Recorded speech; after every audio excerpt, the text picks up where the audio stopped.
Hello and good evening students, and welcome to today's daily quiz presented to you by BYJU'S Exam Prep IAS. Here is an important announcement that now you can get up to 60% discount on our live online classroom program and offline classroom program. We have a limited number of seats available and this offer is valid only until 30th May. So click on the link in the pinned comment and register now to get a call back from our counselors. So here is our first question. How many of the following statements are true? The Krishna River originates in Mahabaleshwar in Maharashtra. It is the third longest river in India. It flows through 4 states. Bhima River is an important left bank tributary of Krishna River. We have taken this question because even after more than 9 years of bifurcation, the question regarding distribution of Krishna River water between Andhra Pradesh and Telangana has still not been solved. Now Krishna River, it is a very important peninsular river. It is the second longest peninsular river just after the Godavari River. It is also the third longest river of India after Ganga and Godavari. Now you might say that Brahmaputra and Indus rivers, they are longer than Krishna River, but their extent in India, it is shorter than the entire extent of the Krishna River. Now Krishna River, it originates in the Western Ghats in a place known as Mahabaleshwar in the state of Maharashtra. From Maharashtra, it flows through Karnataka, Telangana and Andhra Pradesh, and finally it ends in the Bay of Bengal. So out of these statements, this is correct and this is correct. This is also correct. What about this one? Now when a river, it is flowing in this direction, this is its left bank, this is its right bank. Now Bhima River, it joins the Krishna River from the northern side. That means it is indeed a left bank tributary of the Krishna River. In the comments, can you tell us about the major right bank tributaries of the Krishna River? So this statement is also correct and your correct answer is D. The next question is, which of the following statements are true? CARA, the Central Adoption Resource Authority, is a statutory body established under the Ministry of Women and Child Development. CARING's Child Adoption Resource Information and Guided System is a database of prospective children and parents maintained by CARA. The Juvenile Justice Act, it streamlines all adoption and child safety related rules in the country. We have taken this question because in Maharashtra, many prospective parents who want to adopt a child, their final adoption orders has been stalled since January 11th when the Bombay High Court, they directed the Maharashtra government to not transfer the pending adoption proceedings to the district magistrates. Now this transfer of adoption proceedings to district magistrate, it was mandated under the Juvenile Justice Amendment Act of 2021, which aimed at faster delivery of adoption cases. However, this directive's constitutional validity was challenged in the court by 2 advocates.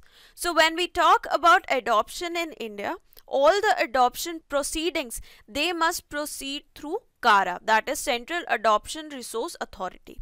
It is indeed a statutory body that has been established under the Ministry of Women and Child Development under the Juvenile Justice Act. So this is correct. This is also correct. Yes, CARINGS is such a database having information related to adoption related procedures in India and also a database of prospective children and parents in India. The Juvenile Justice Act, it aims to tighten and streamline the rules for child protection in the country. Now under this act, the adoption regulations, they have been created for all adoption related procedures in the country. So all these 3 statements are correct and your correct option is option D. The next question is, how many of the following statements are true? Article 123 of the Indian Constitution gives the President the power for promulgation of ordinances. Article 213 gives similar powers to a state governor. The ordinances must be presented before the Parliament or state legislatures, depending upon where they have been promulgated, within 6 months of their promulgation. We have taken this question because the central government has promulgated an ordinance that undid the verdict of a constitutional bench or Supreme Court regarding the control over the transfer and posting of officials in the National Capital Territory. Now the Article 123 gives such powers for promulgation of ordinance if at any time, except when both the houses are in session, the President is satisfied that the circumstances exist which render it necessary for him to take immediate action. The Article 213 gives similar powers to the governor of the state. However, please note that these ordinances, which shall have the same effect as an act of the parliament or the state legislature, they are required to be presented in front of the parliament or the state legislature within 6 weeks from the reassembly of the legislature or the parliament. If this does not happen, then the ordinance will lapse automatically.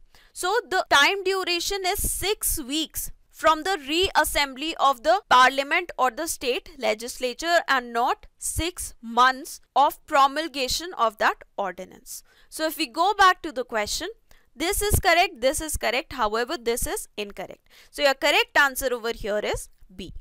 The fourth question is, identify the correct statements. The National Population Register was first prepared in 1971. It was prepared under the Citizenship Act of 1955. It prepares a database of the citizens of the country. We have taken this question because if any citizen of India wants to exercise the right to fill the census form on their own, rather through government enumerators, it is necessary for them to first update their National Population Register details. Now, National Population Register, please note that it was first prepared in the year 2010 and it was updated in 2015. This was done under the Citizenship Rules 2003, which were in turn framed under the Citizenship Act of 1955.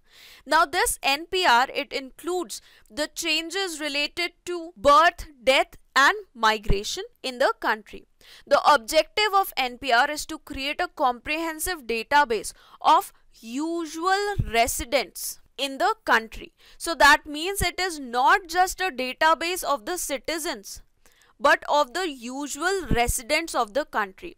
When you talk about NRIs, they are the citizens of India, but they are not the usual residents. So that is the difference between usual residents and the citizens. So if we go back to the question, this is incorrect, this is correct, this is incorrect. It is not the citizens but the usual residents. So your correct answer is B.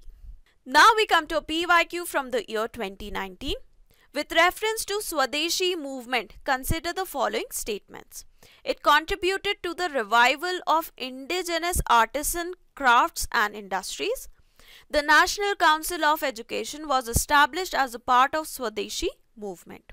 Now Swadeshi movement, which started in the year 1905 as a protest against the partition of Bengal, was one of the first such large-scale movements of India.